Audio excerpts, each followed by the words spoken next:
Hi, everyone. My name is Ivan. When my wife joked that I was her second choice, I did something she never thought I would do. I met Claire during what I'd later understand was the worst possible time. I was 28, working as an accountant at a mid-sized firm downtown.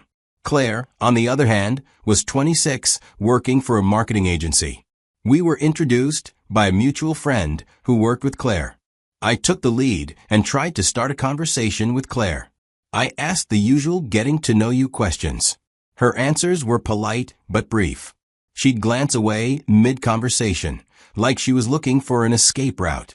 After about 10 minutes of me carrying the conversation alone, she excused herself to talk to someone else. Not the most encouraging start, but I didn't take it personally. Maybe she just wasn't interested. Fair enough. But over the following months, I kept seeing her at various social events in our overlapping friend circles. Each time, I'd try to engage her in conversation. Each time, she'd be distant but not quite rude. Flaky in a way that felt less like disinterest and more like self-protection. I asked her out for coffee once. She said yes, but canceled on the morning of that day with a vague excuse about not feeling well. I tried again a couple of weeks later. She said she'd let me know, then never did. My friends told me to give up, that she clearly wasn't interested, and I was wasting my time. But something about her pulled at me, like she was hurting and hiding it, and if someone could just reach her, she'd be different. About 2 months after we first met, the mutual friend who introduced us revealed to me that Claire had just gotten out of a 6-year relationship. Her ex-boyfriend had been with her since their junior year of college. They'd lived together, talked about getting married, and planned a future together. Then, about 8 months before I met Claire, Jason had left her for her best friend since high school. The two people Claire had trusted most in the world had betrayed her in the worst possible way. Claire's ex-boyfriend and her best friend got married just 2 months ago. That's how recent and raw this still was. From all these revelations, it was clear that Claire was a mess. Couldn't trust anyone, especially men. Saw betrayal everywhere. My friend who told me about this meant it as a warning. A way of saying Claire wasn't emotionally available, and I should probably move on. But I took it differently. I understood now why Claire was so guarded. She'd been devastated by 2 people she loved. Of course, she had walls up. Of course, she was flaky and distant. But I wasn't her ex-boyfriend. I wasn't the type of person who'd betray someone like that. If she'd just give me a chance, I could show her that not all men were like her ex. I could love her the way she deserved, help her heal, and prove that trust could be rebuilt. So I didn't give up. I kept pursuing her, but differently. More patiently. Less pressure. I'd text her occasional funny things or interesting articles, not requiring responses. I'd remember small details she'd mentioned in passing and follow up on them. Slowly, over several more months, Claire started to soften. She began responding to texts more frequently, started accepting my invitations more often, opened up slightly about her feelings, though she rarely mentioned her ex or best friend directly. After about 5 months of this patience pursuit, we officially started dating. But even as we became a couple, I could see she wasn't fully present. She was with me physically, but part of her remained stuck in the past. She'd mention her boyfriend's name regularly despite claiming she didn't want to hear it. Would compare things I did to things he used to do. She'd cry sometimes for no apparent reason. When I'd ask what was wrong, she'd say she was just emotional or stressed about work. But I knew better. My friends continued warning me. Said she wasn't ready for a new relationship. That I was setting myself up to be a rebound or a consolation prize. I dismissed their concerns, told them they didn't understand, that Claire just needed time and patience, that my love would help her move on from her ex and learn to trust again. I was convinced that with enough effort, enough care, enough consistency, she'd finally let go of her past and fully embrace what we had. We dated for 2 years before I proposed. Those 2 years had plenty of ups and downs. Good periods where Claire seemed genuinely happy and present, showing affection freely. During these times, I'd feel validated. She seems to be getting over her ex and warming up to me. Then there'd be difficult periods where she'd withdraw emotionally. Spend days being distant and cold. Pick fights over nothing. Bring up her ex in arguments, comparing me unfavorably to him. During these times, I'd tell myself it was just part of the healing process. Trauma doesn't disappear overnight. She needed more time, more patience, more understanding from me. By our second year together, the good periods seemed to outweigh the bad. Or maybe I'd just gotten better at rationalizing the bad ones. I proposed to her on a weekend trip to the coast. Simple, but romantic. She said yes immediately. Seemed genuinely excited. We planned the wedding for the following year. Claire engaged enthusiastically in the process, choosing venues, picking colors, trying on dresses. I took this as confirmation that she was finally ready. Finally over her ex. Finally fully committed to me. We got married in our third year together. Our vows felt meaningful. It seemed like a fresh start for both of us. I felt hopeful about our future. Believed that marriage would solidify what we built. The formal commitment would help her feel more secure. The first several months of marriage were reasonably good. We had a honeymoon phase, more affectionate, more connected, more optimistic about our shared future. But by the second year of marriage, cracks started appearing. Small fights became more frequent. Arguments about how we communicated, or rather how we didn't. Disagreements about intimacy. She'd pull away when I'd initiate, claim she wasn't in the mood more often than not.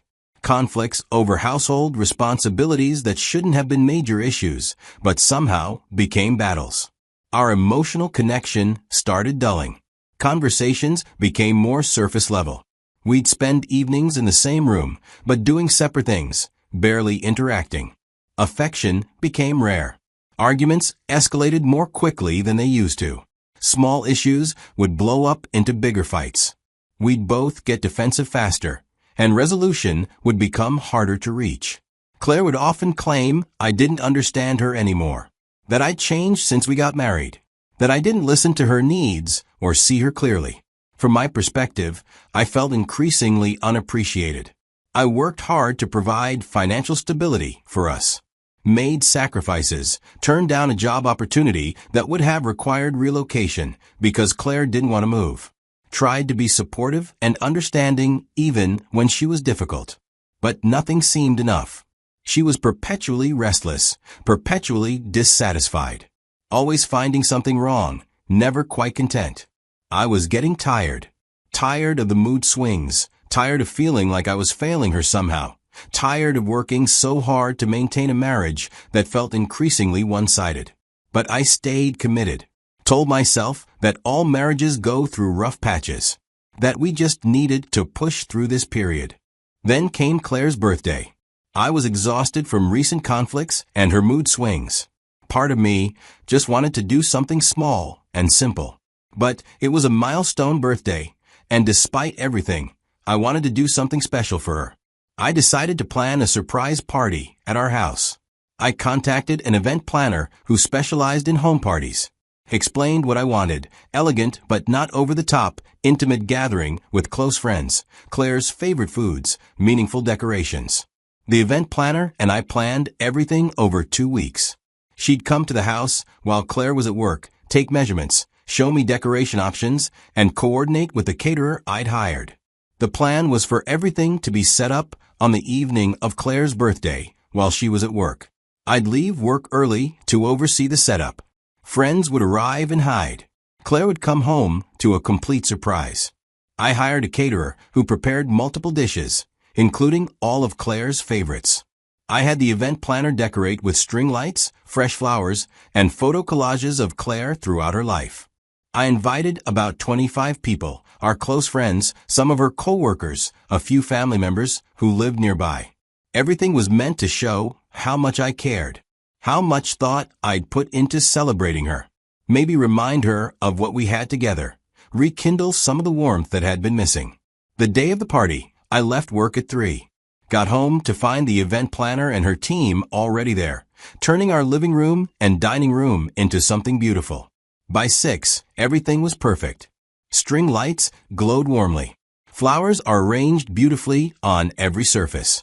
Food was laid out elegantly on our dining table.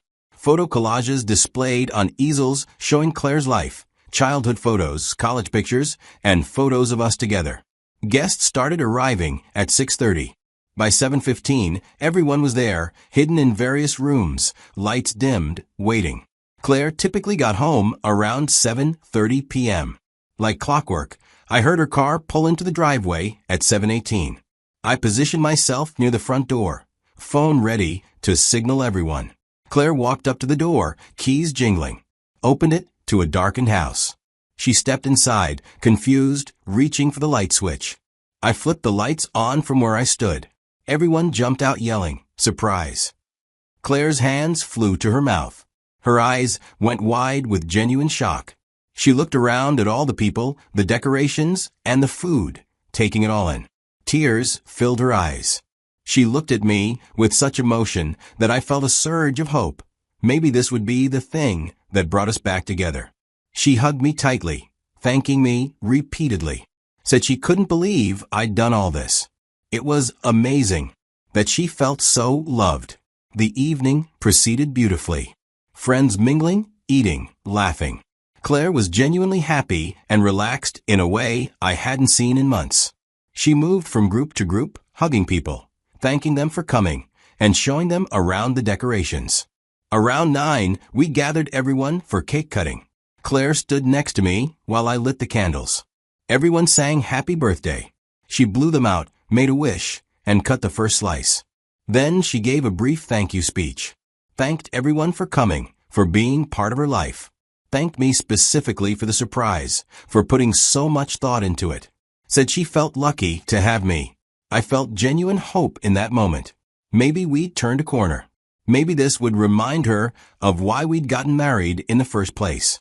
After cake, everyone settled in for dinner. Some at the dining table, others in the living room with plates on their laps. Conversation flowed easily, and everyone was relaxed and happy. I was sitting at the dining table next to Claire. Her friend sat across from us, along with a few other people.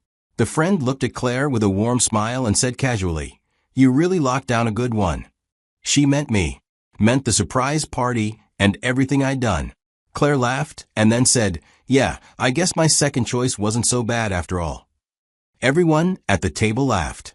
Some awkwardly, some genuinely. Most assumed it was self-deprecating humor or playful teasing. I didn't laugh. I sat completely still. Everything around me suddenly felt distant, like I was hearing it all underwater. Second choice? After 3 years of dating, where I'd been patient with her grief over her ex. After 2 years of marriage, where I'd tried to be understanding and supportive. After planning this elaborate surprise to show her how much I cared. I was her second choice. The thoughts in my head drown out the laughter around me. All the times she'd compared me to her ex. All the times she'd seemed distant and preoccupied. It all made horrible, perfect sense now. I hadn't been chosen because she wanted me. I'd been chosen because her ex wasn't available. I was the backup plan, the consolation prize, the one who was there after her first choice married someone else. Claire didn't notice my expression as she kept talking. Then finally, she changed the subject to something else. For the rest of the evening, I went through the motions. Thanked people for coming as they left. Helped clean up. Responded when spoken to. But I was completely numb inside. The last guests left around 11. The house fell quiet after hours of noise and laughter. Claire started cleaning up, chattering happily about how fun the party had been. How sweet it was that I'd planned everything. How touched she was by specific moments. I helped clean silently, putting away leftover food, taking down decorations, and loading the dishwasher. Claire noticed my mood and asked if I was okay. I took a few deep breaths, putting my thoughts together. Then I asked her why she would address me as her second choice in public. She immediately got defensive, telling me that I can't even recognize a joke if I see one. I looked her in the eyes before saying okay and walked away. I went to the guest room, closed the door, and lay on the bed, staring at the ceiling. I didn't sleep much that night, just analyzing every moment of our relationship through this new lens. Recognized all the signs my friends pointed out I'd ignored or rationalized away. Over the following days, I became emotionally distant. I still lived in the house, still helped with chores and maintained our routine, still was polite and civil. But I was cold, detached. No affection, minimal conversation, beyond logistics. Claire noticed that I wasn't going to let this slide like the usuals. She apologized. I was surprised she did, because she never apologizes if she's wrong. Even though I was taken aback that she apologized, I barely responded. She suggested couples counseling. I agreed half-heartedly, more to stop the conversation than because I thought it would help. We attended 2 sessions.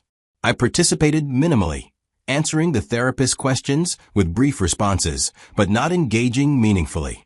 The therapist couldn't break through my walls. I was already considering ending the marriage at that point. Claire stopped suggesting counseling after the 2nd session. Internally, I was deteriorating. My trust in her was completely shattered. I questioned everything about our relationship. I couldn't accept her affection as genuine anymore. Saw everything through the lens of that comment. Several weeks after the birthday party, we had a minor disagreement about something trivial. I don't even remember what started it. The disagreement escalated slightly. Claire was getting frustrated with my continued emotional distance. Finally, she snapped. Said I was still holding one mistake over her head. That one joke shouldn't define our entire marriage. I stopped what I was doing, looked at her, and said, "It wasn't a mistake, Claire. It was the truth escaping before you could cage it." She asked what I meant. I explained that her comment had revealed how she truly felt. That she may love me in her way, but I would never be her first choice. I'd always be the consolation prize, the backup plan, the one she settled for when her ex married her best friend. I told her I couldn't live with that. Couldn't spend the rest of my life knowing I was second best. Claire started crying, saying she chose to marry me. I shook my head, told her choosing me wasn't the same as wanting me. She chose stability, comfort, safety. Someone who'd treat her well after her ex hadn't. But her heart had stayed with her ex. It probably always would. Claire couldn't deny this convincingly. Her silence was answer enough. Within the next 2 weeks, I filed for divorce. Claire was devastated, but not entirely surprised. She tried to convince me to reconsider, saying we could work through this if I'd just try. But I was completely resolved. Nothing she could say would change my mind. During the divorce proceedings, I discovered something that confirmed everything. Claire had been in contact with her ex throughout our marriage. Her ex had moved to the Portland area about a year ago. They lived only 45 minutes from us. Claire had never mentioned this to me. Never told me her ex lived nearby. Had been seeing him occasionally, texting about their lives, and maintaining contact. When I confronted her about this, she claimed they were just friends now. That it didn't mean anything. That she was allowed to have friendships. To me, it was the final confirmation. She would never place me first. Would always keep a door open for her ex, even if just emotionally. Would always be waiting for him to realize he made a mistake choosing her best friend over her. The divorce proceeded without much contest. We divided assets fairly evenly. No children to complicate matters. The process took about 8 months total. It was finalized on a gray Tuesday afternoon. We both signed papers and walked out separately without speaking. I moved to a different neighborhood. Smaller apartment, fresh start. I focused on rebuilding my life. Work, friends, and hobbies I'd neglected during the marriage. I started seeing a therapist to process everything. The therapist helped me understand that Claire's issues weren't my fault. She'd come into our relationship already broken. I couldn't fix her, and I shouldn't have tried. Her inability to fully choose me reflected her brokenness, not my inadequacy. I loved Claire genuinely. I tried to be the partner she needed, believed my patience and consistency would eventually help her choose me fully. But after hearing those words at night, I could never forget that I was her second choice. And that's not something you can unhear. Not something you can rationalize away or forgive through sheer willpower. I spent a lot of time after the divorce thinking about what I could have done differently. Should I have walked away earlier when the signs were obvious? Should I have confronted her about her ex more directly? Should I have pushed harder in counseling? But eventually, I realized those questions missed the point entirely. The problem wasn't what I did or didn't do. The problem was that I'd spent 3 years trying to earn a place in someone's heart that was already occupied.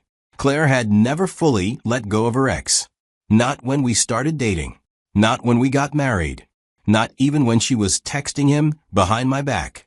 I'd mistaken her grief for something that time could heal. Thought my love could fill the space her ex left. Believed that if I was just patient enough, understanding enough, devoted enough, she'd eventually see me for who I was. But you can't compete with someone's fantasy of what might have been. You can't win against the idealized version of a relationship that ended before it could fail. Her ex-boyfriend would always be perfect in Claire's mind because she never had to live with his flaws long-term. Never had to navigate real marriage with him. The boring routines, the difficult conversations, the compromises and frustrations that come with building a life together. I was real, present, available, and in her eyes, that made me ordinary, safe, second best.